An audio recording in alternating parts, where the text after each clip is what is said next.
ба гузориши нашрияҳои Wall Street Journal ва Axios, амрико метавонад ба зудӣ дар бораи эътилофе хабар диҳад, ки барои ҳамроҳӣ кардани киштиҳо дар гузаргоҳи Ҳурмуз ташкил мешавад.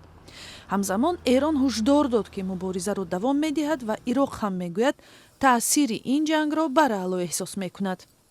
як мақоми амрикоӣ ба шарти фош нашудани номаш рӯзи 15 март ба нашрияи Wall Street Journal гуфт, маъмурияти Трамп ният дорад ҳамин ҳафта эълон кунад, ки чанд кишвар барои таъсиси як эътилоф ба хотири ҳамроҳӣ кардани киштиҳо дар гулугоҳи Ҳурмуз омодагӣ нишон доданд.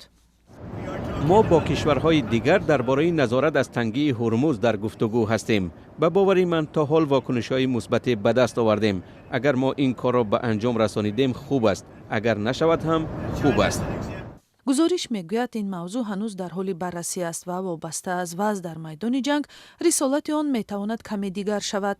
инчунин тибқи ин матлаб барои ширкатдорони эҳтимолӣ замони иҷро номаълум аст, ки ин кор дар давраи ҷанг ё баъд аз хатми он бояд амалӣ шавад.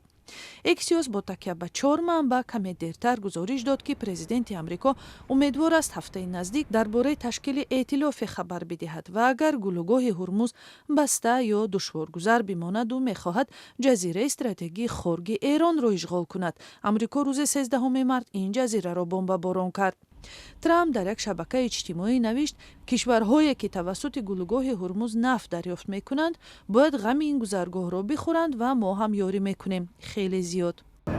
مثلا چین 90% نفتش را توسط گلوگاه هرمز میگیرد و خوب می شود اگر دولت‌های دیگر هم برای نظارت به ما همراه شوند و ما با آنها یاری زیاد می رسانیم. تا جای من میدونم از جهت حربی ما ایران را مغلوب کرده ایم. раис ҷумҳури амрико дар мусоҳибааш бо нашрияи Financial Times рӯзи 15 март гуфт, агар кишварҳои узви НАТО барои кӯмак ба Иёлоти Муттаҳидаи Амрико дар Эрон омода набошанд, ин паймони низомиро ояндаи хеле баде дар пеш аст.